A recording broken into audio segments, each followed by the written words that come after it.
Ya, di sini panas tapi tidak terasa ya. Nanti kemungkinan jadi hitam ini orang-orang. Itu lembah.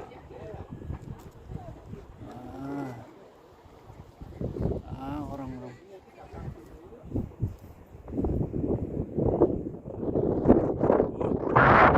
Anginnya ngebus di sini.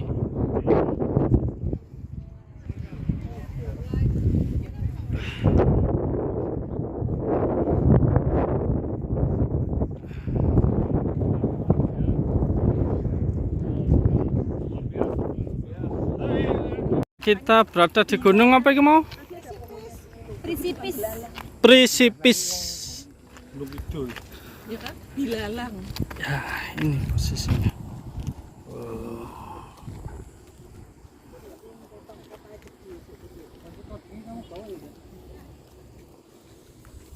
Nah, ini tulisannya. Ini dibaca sendiri.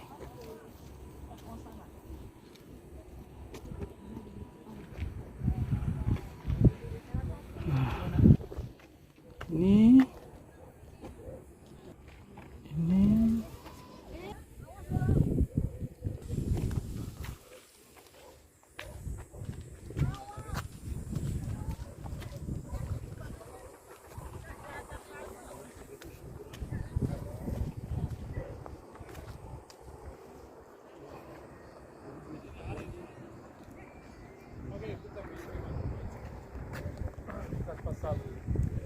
Ya lah Bapak Ibu, kalau mau dengar cerita, mau foto silakan. Up to you. Asa 4. Mulai dari ayat 16.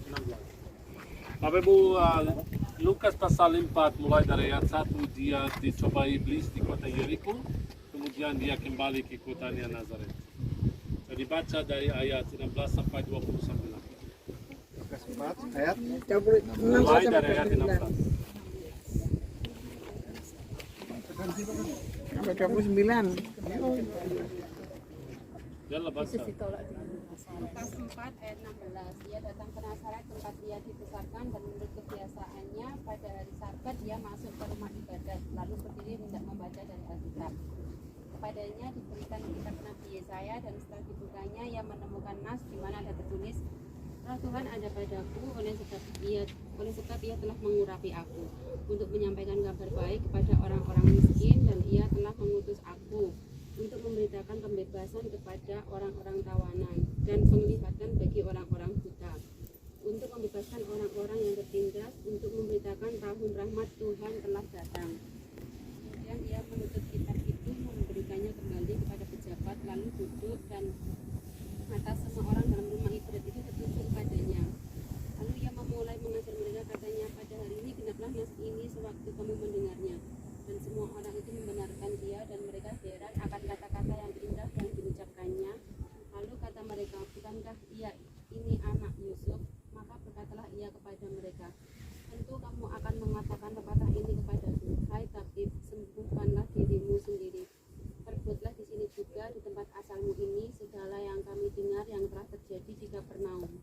Dan katanya lagi, aku berkata kepadamu, sesungguhnya tidak ada nabi yang dihargai di tempat asalnya.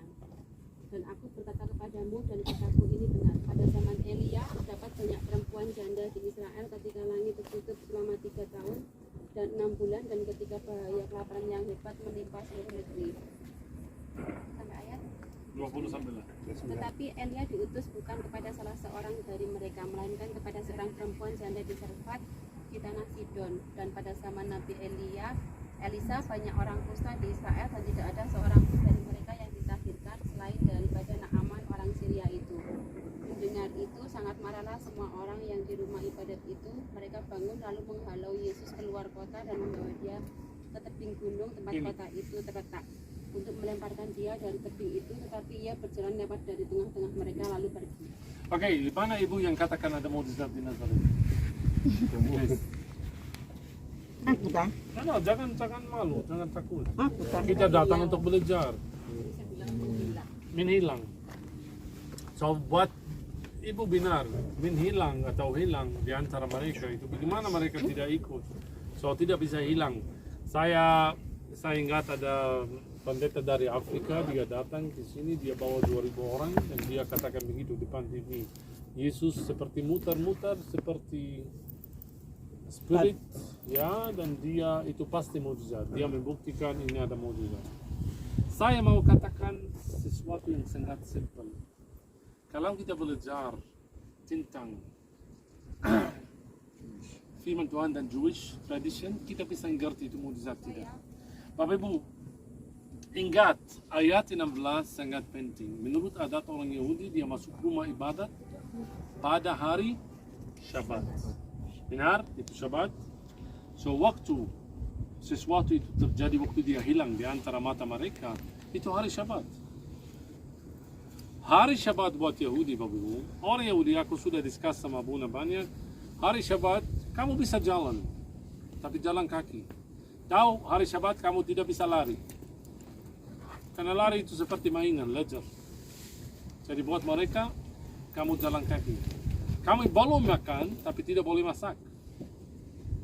Karena itu selalu hari Syabat di hotel-hotel kurang enak. Karena kalau hari Sabtu grup makan, itu makanan yang dari kemarin.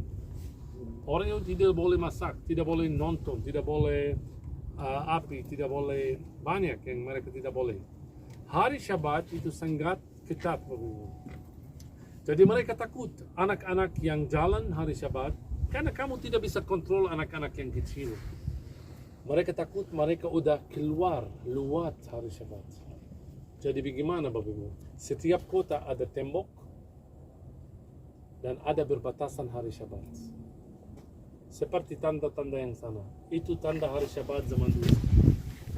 Kenapa Bapak Ibu? Karena hari Syabat menurut tradisi ini belum tertulis dalam hukum Taurat. Tapi menurut kitab-kitab Yahudi, hari Syabat ukurannya 964 meter. Ini ukuran yang namanya ukuran hari Syabat.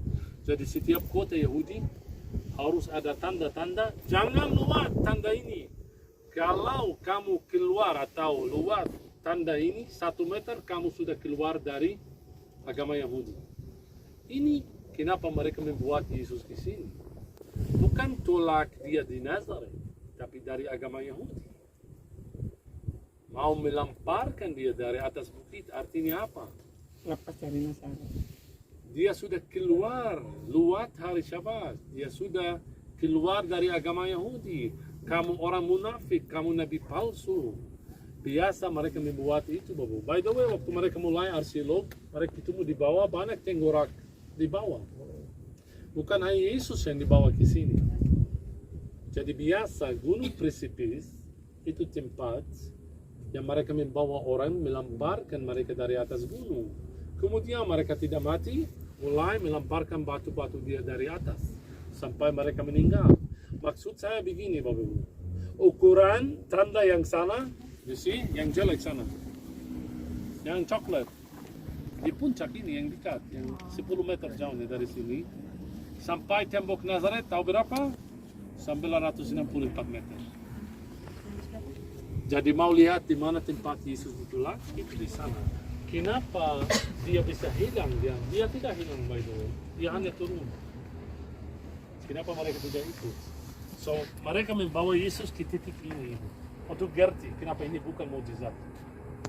Mereka mau melemparkan Yesus. Yesus turun dan jalan. Kenapa mereka tidak bisa ikut?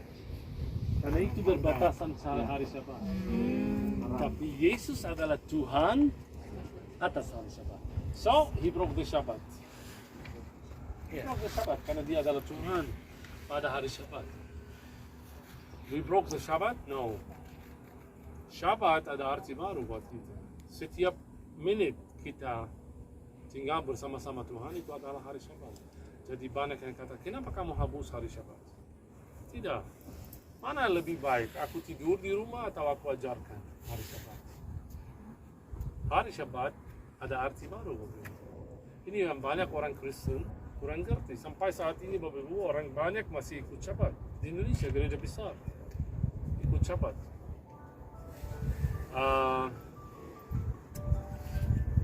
Ini ini juga disebut, aku sudah sebut ayatnya, ini benar dalam firman Tuhan disebut. Kita selalu baca tapi kurang ngerti.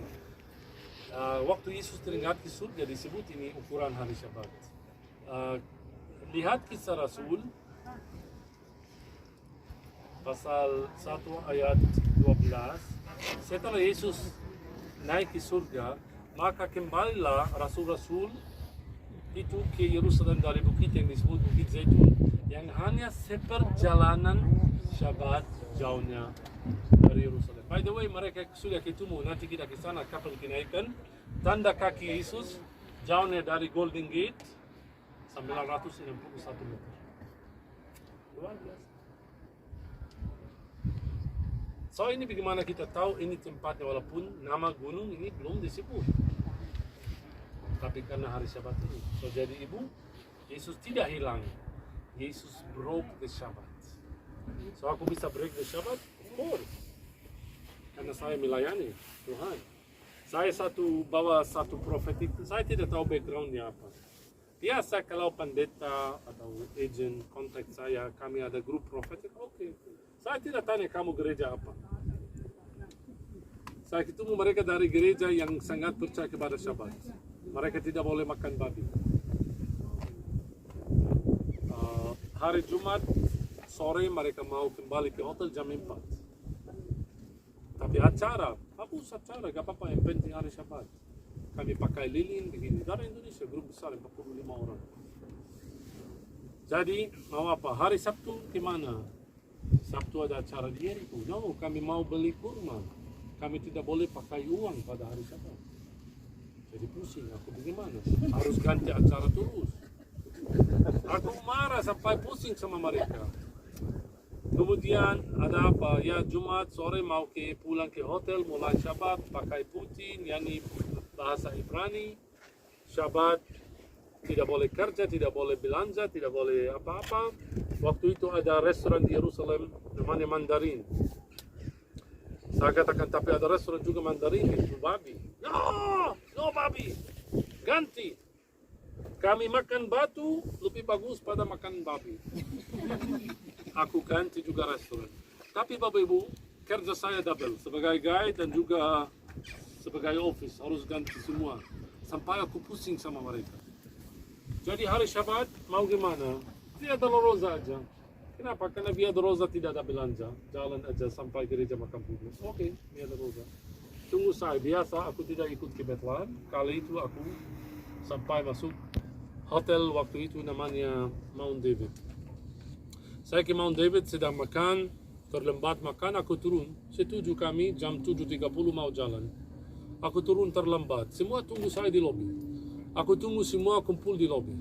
Semua pakai putih, Shabbat Shalom, Shabbat Shalom. Oh, seperti Yahudi.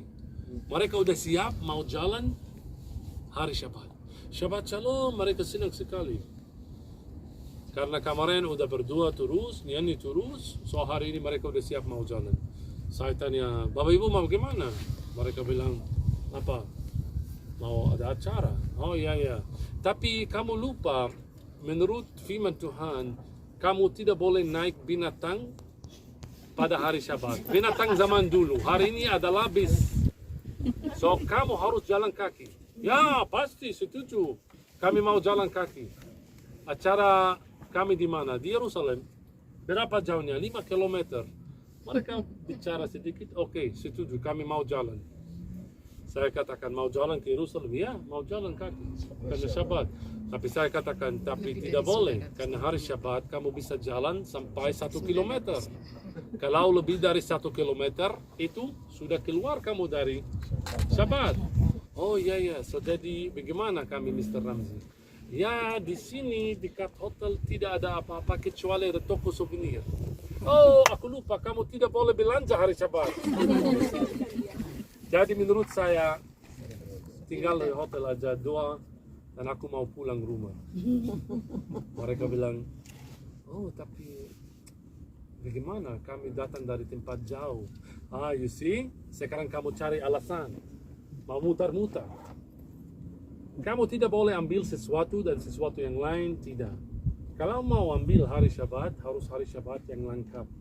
Tahu Bapak Ibu, waktu saya datang dan ajarkan kamu sesuatu, saya berada dalam hari Syabat. Karena hari Syabat tinggal di dalam hidup kita, dan setiap menit kita tinggal bersama-sama Tuhan, kita berada dalam hari Syabat. Ada guide Yahudi bahasa Indonesia, lucu sekali, Moshe Naor namanya. Dia sangat baik, tapi dia Yahudi yang pakai kippah, masih percaya hari Syabat. Hari Syabat dia tahu bagaimana dia kerja, kerjanya lucu. Dulu tidak kerja, tapi banyak tour agent komplain, dia tidak mau kerja Jumat Sabtu. Bagaimana? Tour semua adalah 6 hari, kamu tidak kerja Jumat Sabtu, bagaimana? Jadi dia terakhir pilih dia mau kerja. Tapi bagaimana kerjanya? Tahu bagaimana? Bus masuk Yerusalem. Bapak Bu, Yerusalem adalah tembok. Jadi dari gereja ke gereja tidak sampai 200 meter, 100 meter. Jadi grup naik bus semua, dia jalan kaki. Dari ke gereja dia jalan kaki. Dari Getsemani dia naik ke Galikantu. Dari Galikantu dia naik ke ruang perjamuan terakhir. Dari sini ke sana. Lihat dia, kasihan Moshe, kamu karena hari Syabat. Jadi ini Bapak Ibu, Syabat itu lengkap. Kamu ambil hari Syabat harus lengkap. Jangan taruh di Facebook, nanti kalau dia dengar namanya dia marah. So, maksud saya Bapak Ibu, kita harus belajar apa itu hari Syabat. Bagaimana Yesus memberi Syabat? Tahu Bapak Ibu, aku mau kasih juga rahasia. Saya ditanya satu kali, Yesus makan babi? Aku jawab begini, aku belum lahir waktu itu, aku tidak tahu. Tapi mungkin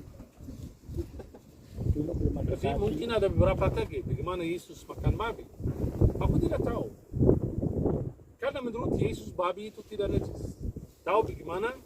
Masih ingat cerita Samaria yang tadi? Perempuan Samaria? Saya tanya Bapak Ibu, di mana murid-muridnya? Yohanes 4. Apa? Kenapa? Hah? Itu sumur air, downtown. Ada yang jual di sana. Kenapa mereka cari makanan dari luar? Karena makanan Samaria najis. Jadi mereka cari makanan di luar. Firman Tuhan katakan, karena mereka tidak boleh makan bersama-sama bangsa Samaria. Itu tidak kosher. Jadi kalau makanan Samaria najis, logika bukan hanya makanan, minuman juga. Jadi sumur air Yakub najis. Pasti sumur air Yakub najis buat Yahudi. Sudah disentuh bangsa Samaria, yang punya bangsa Samaria. Kenapa perempuan Samaria kaget mundur?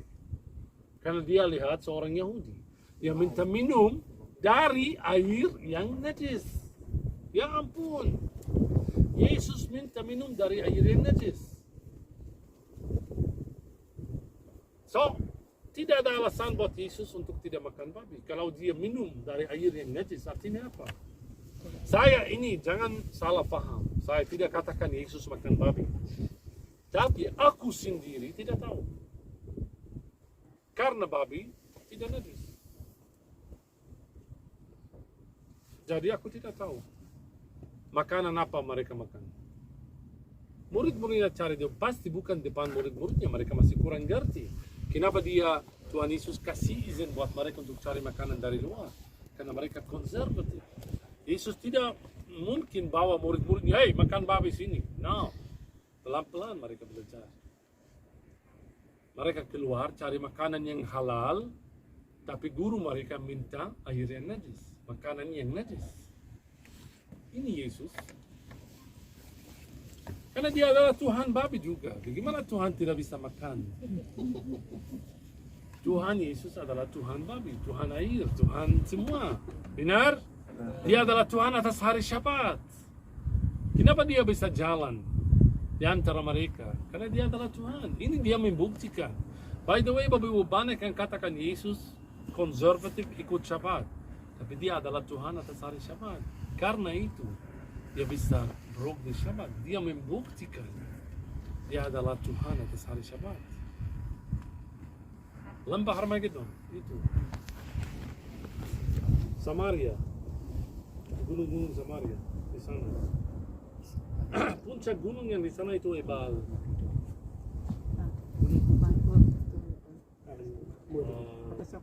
sampai sekarang bawa adat orang Israel, mereka naik ke Gunung Ebal.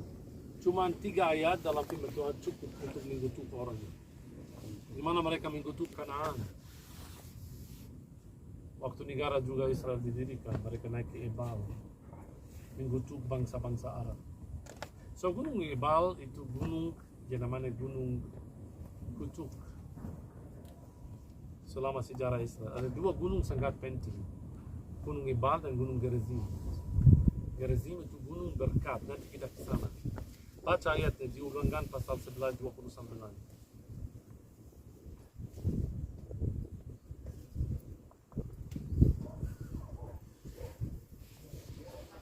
Tuhan Allahmu telah membawa engkau ke negeri yang kau masukin untuk mendudukinya, maka haruslah engkau mengucapkan berkat di atas gunung Gerizim dan kutuk di atas Gunung gunung Ebal. Ebal. Bapak Ibu ada 7 gunung di Israel. Kalau kamu berdoa di puncak salah satunya, itu berkat di sana. Kita mulai dari utara, Hermon, Tabor, Karmel. Itu Karmel, itu Gunung Karmel. Nanti kita makan siang di sana, Bapak. Jadi makan siang kita hari ini suci sekali karena kita makan di atas Gunung Karmel. Gerizim, Zaitun, Moria, dan Sion. Ulang lagi, 7 gunung Israel. Hermon, Tabor, ini Tabor, Sion, Karmel, Gerizim, Zaitun. No, Ebal bukan, tidak termasuk. Presibis tidak termasuk, Sabda Bahaya tidak termasuk. 7 gunung urapan yang diurapi dalam firman Tuhan. Moria, 3 gunung di Yerusalem. Sion, Zaitun, Moria, Gerizim, Tabor, Karmel, Hermon. Jadi next trip kita bawa semua Sanggakala dan kita ada acara 7 gunung Israel. Naik ke 7 gunung ini pakai Sanggakala. Mau? Bagus. Saya sudah bawa satu tour profetik. Acaranya 7 gunung Sanggakala. mau awas kok nek enggak mau ya, 7 gunung naik ya.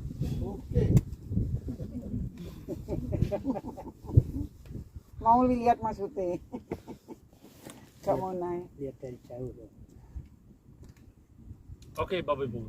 Sudah lapar belum? Belum. Belum. Mau dapat sesuatu baru? Kita ke lembah Armageddon, kita berdoa di sana. Oke. Di sana bukan sini.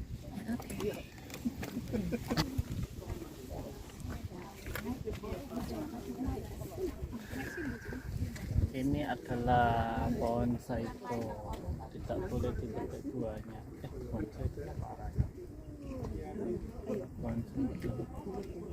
Yang ini boleh dipetik enggak? Ini loh anak anu putu yang tak olah Betul. Ini loh Sian.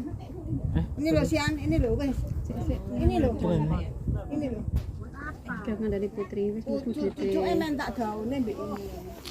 Kamu sepi tok.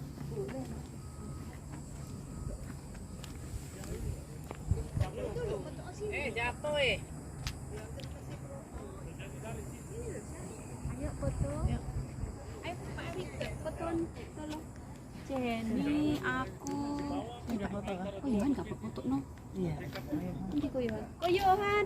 Pak Doni foto no sih. Ko Yohan dah. Pak, ini apa Pak? Oh, video cah. Video. Itu kan.